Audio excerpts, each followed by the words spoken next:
Cəlal müəllim, Gönül xanım, Raya xanım, hamınızı salamlayırıq. Valideynlər, şagirdlər, məktəbimizin müəllimləri, hamınız xoş gəlmişsiniz.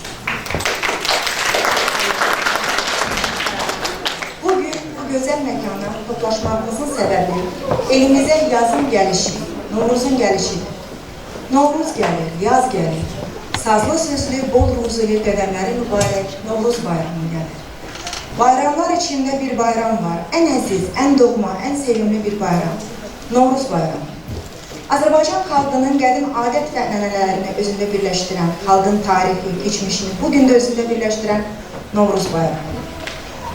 Bugün biz sizlərə Qara Qarayev adına Mərkəzi İncəsənət Məktəbinin səhnəsində ilk dəfə olaraq Novruz bayramının ab-havasını əks etdirən iki əsərlər çıxış edəcək sizlərin qarşısında.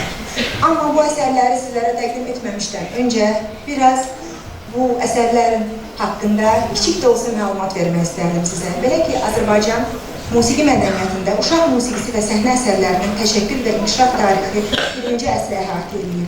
Bizim bir sıra bəstəkarlarımız 40-cı illərdə başlayaraq uşaq opera, uşaq baletinə müraciət edir. Onların içərisində ilk olaraq Sultan Hacıbəylinin adını çəkmək istərdim ki, dahi şairimiz Nizami Gəncəvinin 8 illik yubileyinə həsr olunmuş İskəndər və Çoban operasını yazır. Daha sonra 20-ci əsrin 60-cı illərində İbrahim Məmmədovun Türkü və Canavar opera baletini, Ramiz Mustafayevin İnadcı Keçi operasını, Əşrəf Abbasovun ilk dəfə olaraq uşaq baleti, Süleyman Sani Axundovun eyni adlı əsəri əsasında yazılmış Qaraca Qız uşaq baletinin adını çəkməmək olmaz. Oqtay Zülfiqarov, Pişik və Sərçə, Uduzlu Qız, 60-cı illərdə uşaq musiqisinin çiçəklənmə dövrüydü. Belə ki, opera nağıl, ilk radio opera, opera balet yazılırdı. 70-ci illərdə bizim iki bəstəkarımız Nazim Əlivərzibəyov və Zakir Bağırov iki uşaq operası yazır. Nazim Əlivərzibəyov Cırtdan operasına, Zakir Bağırov isə Qoca Xattabıç operasını yazır. 80-ci illərdə Leonid Vanşteyn iki operaya müraciət edir. Fransız yazıçısının sürət xəttinə əsaslanaraq Zoluşka və Çəkməli Pişik. Sevdə İbrahimova 82-ci ildə Nənəmin nağılı, Oqtay Rəcəbov, Göyçə Fatimə, Azər Dadaşov, Balaca Muk və 90-cı illərdə Rəhilə Həsənovanın Mahnı nağılı uşaq operası, 97-ci ildə isə Cəlal Abbasovun Şən Bahar operası uşaq musiqi operaları janrında böyük yer tutur. Azərbaycan bəstəkarları uşaq operası janrına milli bayramlar, epik mövzular və şərq mədəniyyələri daxil etmişdir. Bugünkü gün biz sizlərə Azərbaycanın əməkdar artisti Profesor Cəlal Abbasovun iki əsərini təqdim edəcəyik. Bunlardan ilki Azərbaycan folklorunun əsaslanan Düzgülər kantatasıdır. Belə ki, bəstəkar burada folklor mövzusunda yazılmış, xalq yaradıcılığının xüsusi dünyasını canlandıran, aralıq sayma ənənələri ilə səpələnmiş 6 hissədən ibarət. Növbəti əsəri isə Novruz bayramının adət ənənələrinə həsr olunmuş Şən Bahar operası. Şən Bahar operası Alla Axundovanın eyni adlı kitabının süjeti əsasında yazılır. Novruz bayramını özündə əks etdirən bu opera rus dilində yazılmış. İlk dəfə olaraq 2 il öncə bu operanı biz Azərbaycan dilinə bəstəkarın icazəsi ilə tərcümə etmiş və səhnəyə qoymuşduq. Azərbaycan dilində sözlərinin mətni əməkdar artist Xəyyam Məmmədova aid. Qeyd etmək istərdim ki, əgər bir məkanda səhnəyə opera qoyulması ideyası yaranırsa, artıq o məkanda kiçik də olsa bir opera teatrının yaranması demək. Biz bugün bu məkanda, bu səhnədə Azərbaycan əməkdar artisti bəstəkar Cəlal Abbasovun Şən Bahar uşaq operası üzərində xor sinfi ilə işlədiyimiz zaman artıq Qara Qarayev adına Mərkəzi İncəsənət Məktəbinin kiçik bir opera teatr truppasını yaratdıq. Bu kiçik aktyorların bugün səhnədə ilk addımları, ilk birey döyüntülərini hiss edəcəksiniz. Mən öz yaradıcılığım boyu, səhnə yaradıcılığında artıq 5-ci dəfədir ki, bu operaya müraciət edirəm. Amma qeyd etmək istərdim ki, bugün məhz bu zalda, bu səhnədə opera bir ilkə imza atır. Eyni anda hər iki dildə, rus və Azərbaycan dilində səslənəcək bugün operamız. Cəlal müəllim, ümid edirəm ki, növbəti tamaşanı biz Əşrəf müəllimin ocağı olan doğma Şuşamızda bizim uşaqlarla bir yerdə qeyd edəcəyik və Şuşada Cəlal Abbasovun Şən Bahar əsəri əsasında Novruz qarşılayacaq. Çox təşəkkür edirəm.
uzun hacı, turacı, kırdaca bacı.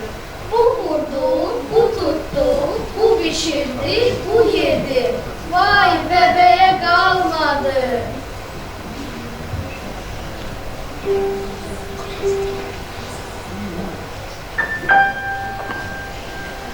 Elimi bıçak kesildi,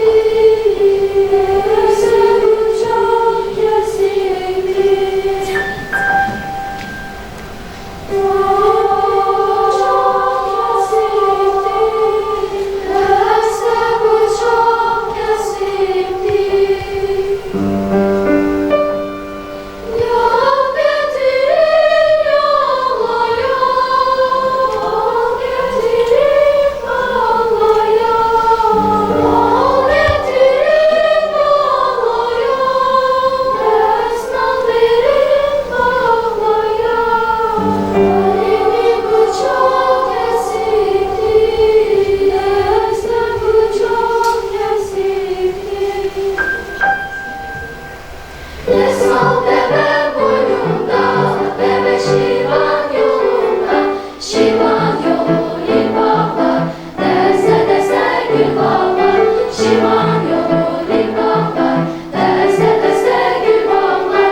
смышленый, да смешливый. Кичай, что значит красивый.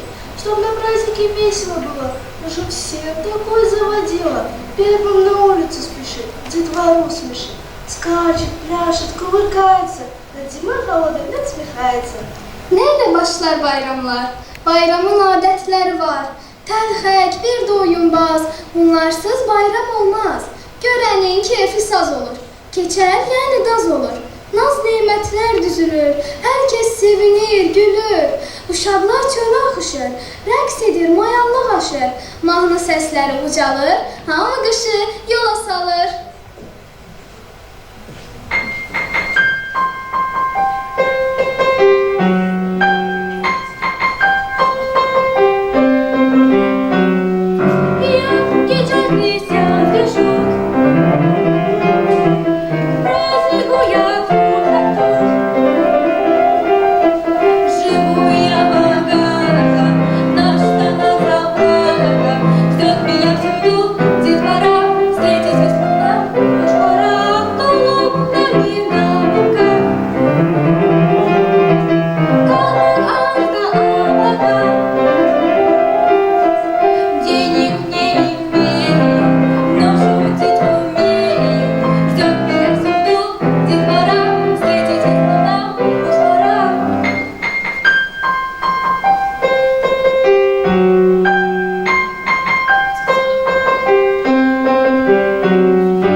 Boğazını təkcə yorma, yaxına gəl, gerində durma. Xorla oxuyaq bir şərtlə, sevgi ilə, məhəbbətlə. Qoy hər yerə səs ucalsın, kim oxumursa əl çalsın. Durmasın hər kəs eləsin, çırtma vursun, səs eləsin. Oh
da свищет, а безбородка хнычет.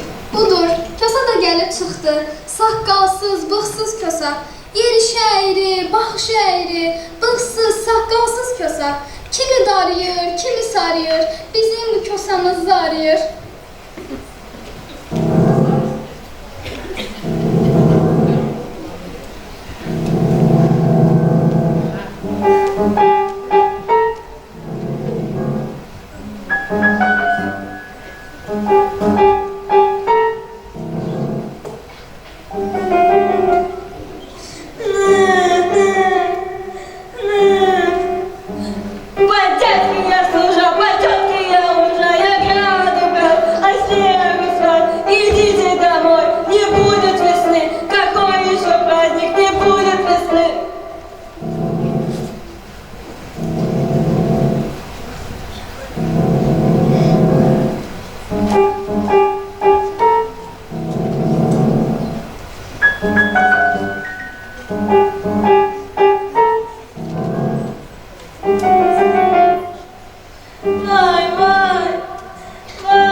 Безбородка с Плешивым затевает спор, кому в какой постучаться двор.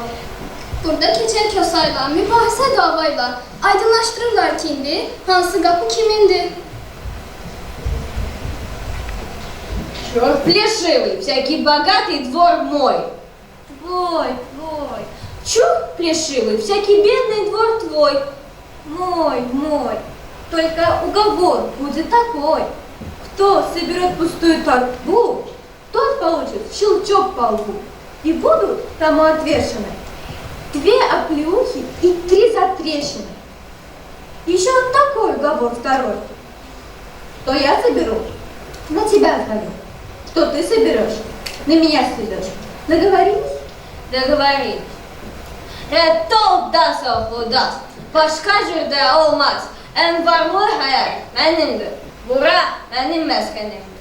He, senindir, senindir. Belki gözün doyaydı. Seninki kasıp evleri. Git yık torbana kim ne verdi. Razıyam. Senin olsun varlılar. Ama benim bir şərtim var. Kimin torbası boş gəlsə, dəhli yoxdur, laf keçərsə, təpəsi çırpmayacaqdır. Bir də yağlı, sağ əllər hər iki qulağının dibinə şillər. Hə. Bir də ayastı yapalaq, üz qızardıcı, şapalaq. İkinci şərtim də var. Gələndə dolu torbalar. Mən utsam, səni it kimi əlimə alacaq. Sən utsan, minərsən belimə. Yaxşı, mən razıyam. Eşek minmənim bazam.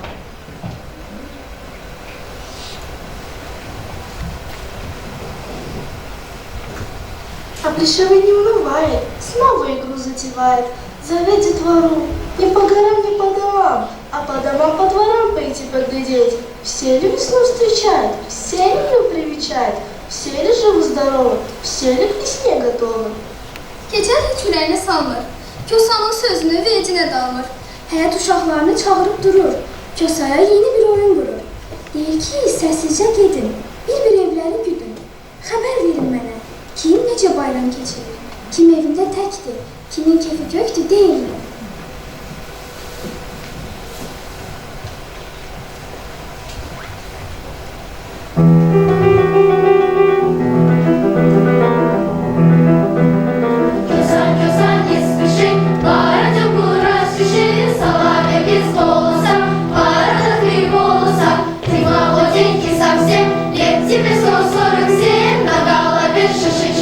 Целый ходу мышишка, кёса, козёл, тулупе, он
Кечаль старуху славит, старуха кечали дарит, винограда сушеного, гороха лушеного, горсть чечевицы со зернышками пшеницы. Кечаль старухи клоняется и дальше себя отправляется, а за ним детвора гургой, постучимся во двор другой. Keçəl salamlayır qoca qarını, təbrik edir gələn bayramlarını. Qarı da adəti bildiyi üçün, keçəlin nəyə görə gəldiyi üçün istəmir ki, keçəlləri boş getsin. Pay verir, nə varsa könlü xoş getsin. Evində tapdığı hər bir nəyindən, kişmişdən, noxuddan, mərciməyindən. Keçəl baxır torbada buğda darıya, baş əyib minnətdarlıq edir qarıya. Başında uşaqlar bu minval ilə, davam edir yola xoş əhval ilə.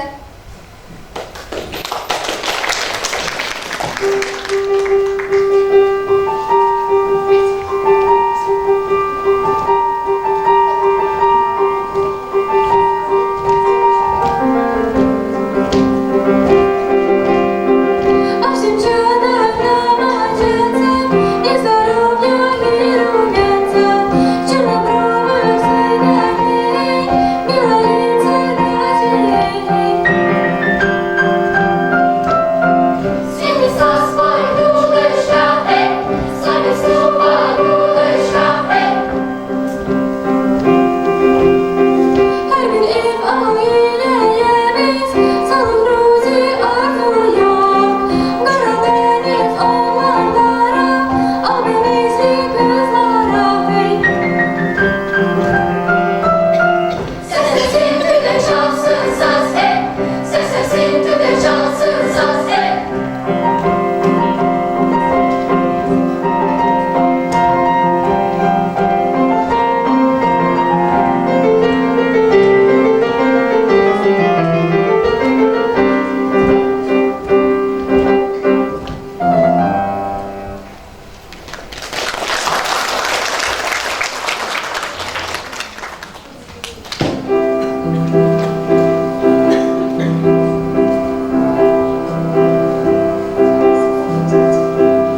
Решили девочек славить, решил ему девочки дарить. Орехов горшок, сливы горшок, сладкий шербет и добрый привет.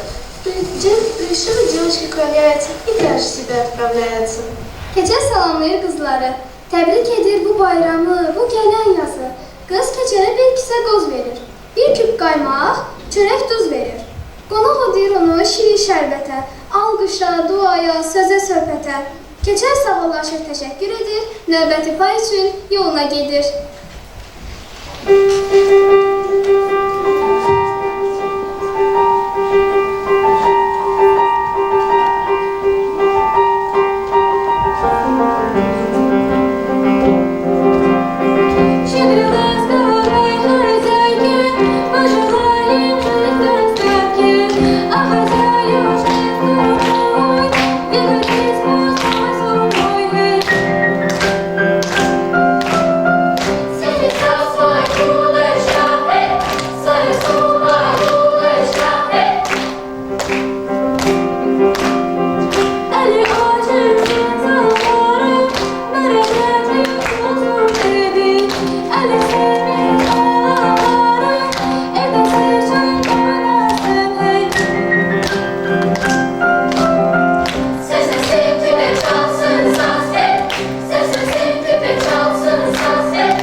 хозяйку славят, хозяйка печалью дарит.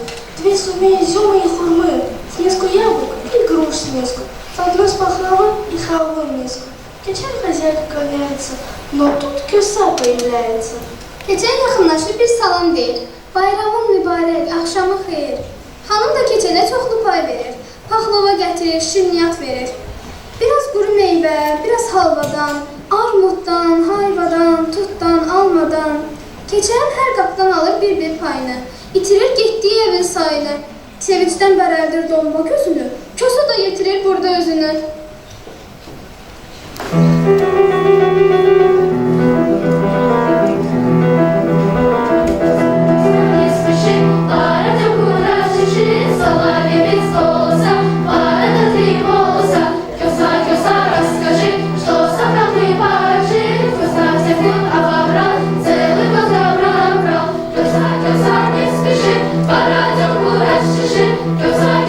Расскажи, что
Кичи новые грузы тевают, костер мы у горы сжигают. Кто костер перепрыгнет, тому беда не настанет. Кто костер перепахнет, проживет счастливо год. Круг костра тесный, поют костру песню. Torbasını doldurdu taladı keçər. Çəməndə bir tonqal qaladı keçər. Bayram tonqalının zamanı gəldi. Adət-ənənəmiz necə gözəldi. Uşaqlar növbəyə durdular bütün.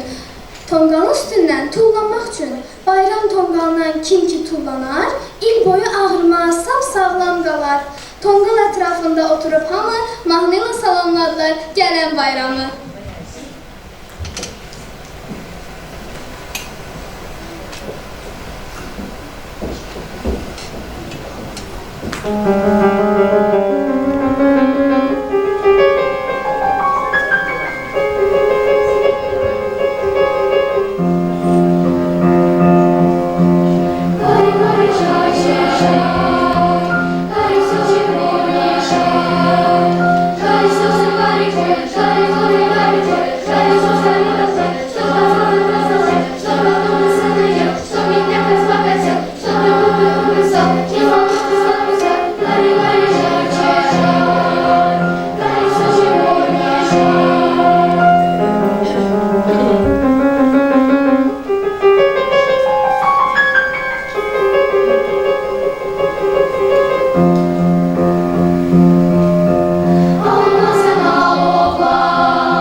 Keçirdik günü. Bax, yeni il yetirir özünü. İlk bahar, xoş ətir, xoş fəsil gəlir. Novruz yeni gün, yeni il gəlir. Sağlam, xoşbəxt olaq deyək hamımız. Mübarək, mübarək əziz bayramımız.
Təşəkkür edirəm. Valla, mən özüm də istədim çıxım oynayam bunlarla nə qədər. Belə natural, belə, necə deyirlər, həvəslə elədilər ki, mən də istədim çıxam.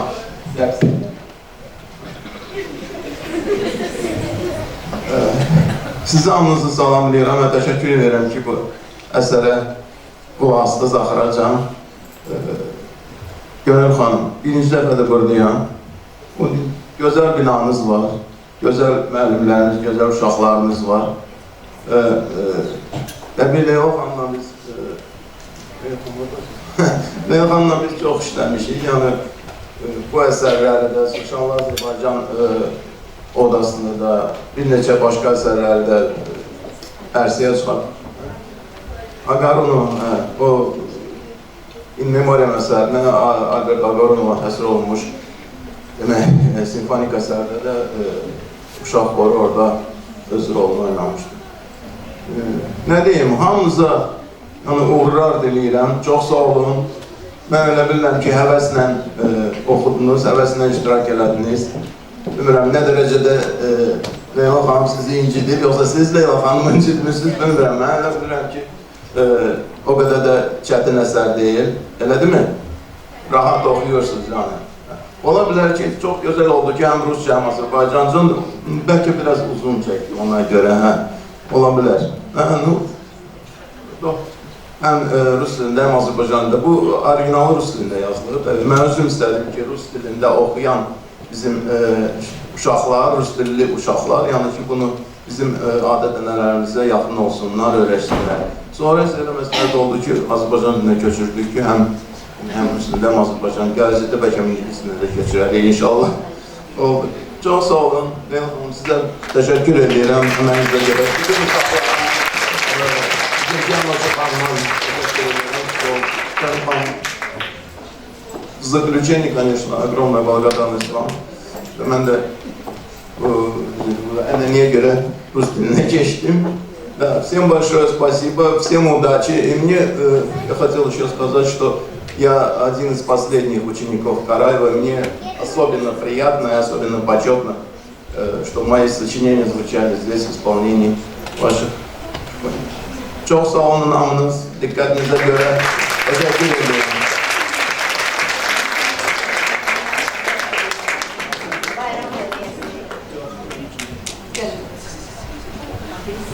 Çok sağ olun.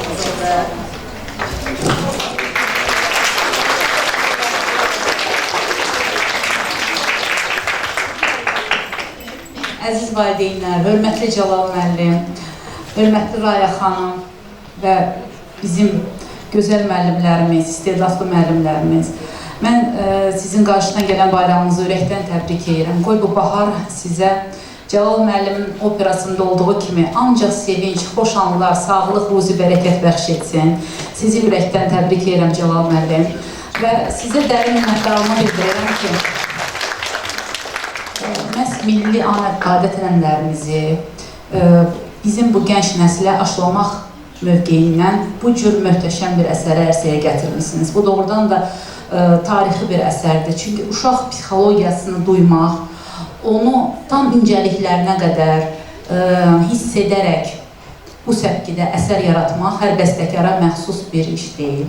Siz Qara Qarayev ənənələrini layiqli bir şəkildə davam etdirərək yaradıcılığınızın bütün janrlarında çox gözəl ihtiva etmişsiniz. İstər simfonik yaradıcılığınızda, kantata, kvartet və vokal əsərlərinizdə olsun və bir çox yeniliklər gətirərək Azərbaycan musiqi mədəniyyətinə postludiya kimi və Passacaglia kimi möhtəşəm bir əsərlərin ilk carçısı olmuşsunuz. Bu doğrudan da çox əhəmiyyətlidir və bugünkü əsər isə doğrudan da həm bizim Rus dilli övladlarımızın Azərbaycan milli adət-ənənələrini, Novruz bayramının bütün incəliklərini duymaq baxımından çox böyük önəm kəsb edir. Və biz bugün bunun şahidi olduq. Onların nə qədər böyük sevgi, məhəbbət, eyni zamanda da böyük ruh yüksəkliyi ilə bu əsəri ifa etməklərinin sevə-sevə izlədik. Burada sizin çox böyük rolunuz var. Hər damlasında, hər notunda, hər intonasiyasında biz bunu hər anda hiss etmiş olduq. Və konsertmeysterimizə böyük təşəkkür edirəm Lalə Məmmədovaya. Bu uşaqların bir növ nəbzini duyaraq onların daha rəvan, eyni zamanda bütün bu ritm intonasiyaları gözəl duymasına təkan yaratmış oldu. Çünki müşahiətçinin rolu bildiyimiz kimi çox önəmlidir. Amma bu layihənin ərsəyə gəlməsində bizim hörmətli dosentimiz Leyla Zalıyevanın əvəzsiz xidmətləri var. Bu qısa müddət ərzində bu əsəri bu səviyyəyə gətirdi. Və valideynlərə təşəkkür etmək istəyirəm ki, bildiyiniz kimi xor dərsinə gəliş, onların müntəzəm olaraq həmin dərslərdə iştirak etməsi biraz çətindir, amma biz buna nail olduq. Həm müəllimlərimizin, həm bizim Zemfira xanımızın sayəsində də eyni zamanda, çünki o da bizə dəstək olur. Çox sağ olun Zemfira xanım. Bu xor sinifi deyəndə ilk növbədə Qara Qarayev məktəbində sizin adınız canlanır və uşaqların da fundamentinin qoyulmasında, eyni zamanda da məhz bugün bu səpkidə əsərləri ifa etmək bacarığının formalaşmasında sizin rolunuz danılmazdır. Siz bu estafeti gənclərə ötürmüsünüz və onlar da layiqli bir şəkildə sizin yolunuzuna davam edirlər. Minnətdaram Cəlal müəllim. Sizin növbəti əsərlərinizi bu səhnədə yenidən səhnələşdirmək arzusu ilə sizə dərin təşəkkürümü bildirirəm. Var olun, sağ olun. Yaşayıb, yaradın, yeni əsərlərlə bizi sevindirin.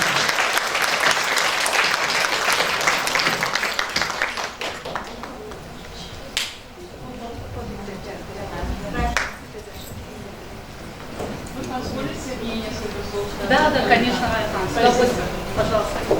Добрый день. Давайте микрофон вам дадим.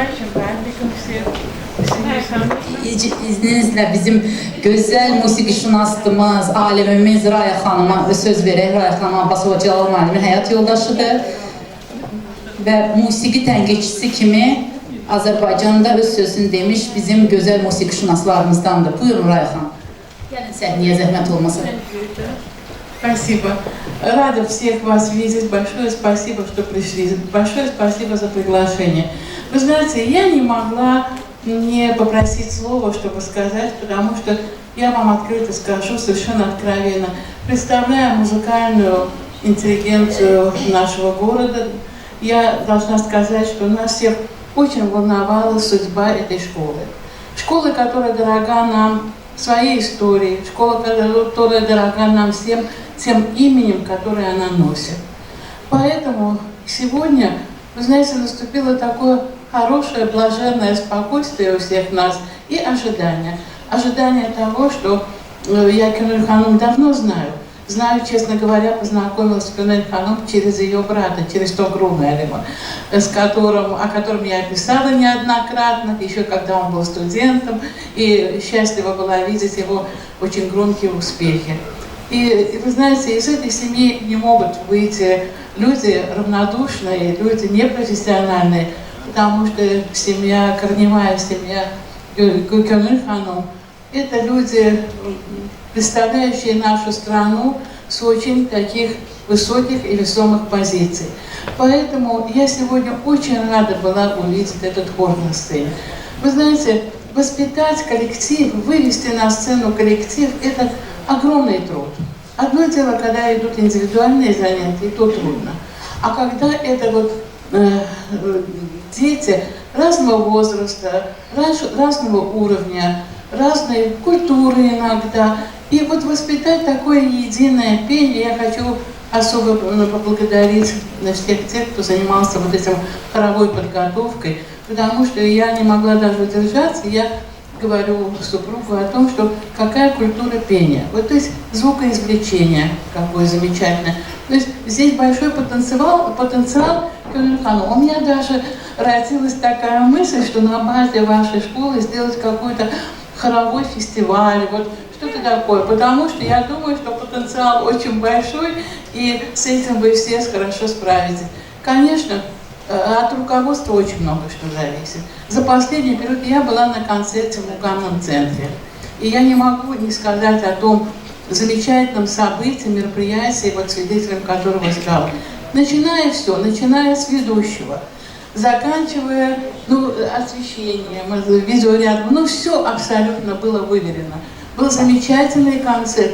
который оставил очень такой, знаете, резонанс, самый хороший резонанс. Все обсуждали тот факт, что вот школа показала, школа, которую давно мы не слышали вот так вот, знаете, и вдруг вот в Уганном центре это все так зазвучало, было представлено действительно на высоком уровне. Поэтому мы ждем от вашей школы очень многого. И мы знаем, что и потенциал хороший. Дети какие красивые. Я переводила взгляд от одного ребенка к другому ребенку. Потом возвращалась обратно. Все красивые, все так себя красиво на сцене ведут. Ну, постарались все вместе так их одеть. Красиво тоже. Все замечательно прошло. Большое вам спасибо. И больших вам успехов. Честное слово, успех у вас будет. Потому что я не могу сказать еще и о том, конечно же, я оставила Лейлу Ханум на закуску, так сказать, на десерт, вернее. Лейла Ханум большая труженица. Большая труженица. Был концерт Победы во дворце Гейдара Алиева. Она представила хор Милли консерватории в количестве, я не помню, какое число было, но это стояла там огромная сцена. От и до стоял хор, который, кстати, исполнил тоже произведение, открылся концерт произведением Джалала Аббасова, и Лейла Ханум подготовила это выступление, было совершенно замечательным. Оно задало такой тон, вы знаете, вот всему тому дальнейшему развитию. То есть, вот, бывает так, бывает, и так должно быть.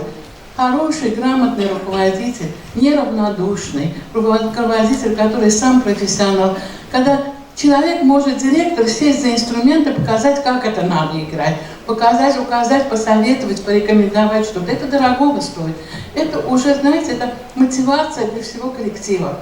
И это тоже очень здорово. Поэтому здесь есть Лейла Ханум, здесь есть вот вас, простите, мы не знакомы, но я поняла, какое большое ваше участие, какое большое участие Лалы Ханум. Это вот все вместе, все дружно, вы делаете большие успехи.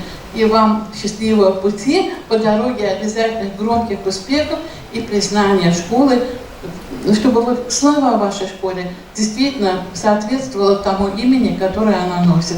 Спасибо, с наступающим всех праздников, благополучия вам, и пусть ваши дети всегда вас радуют своими успехами и счастьем. Спасибо.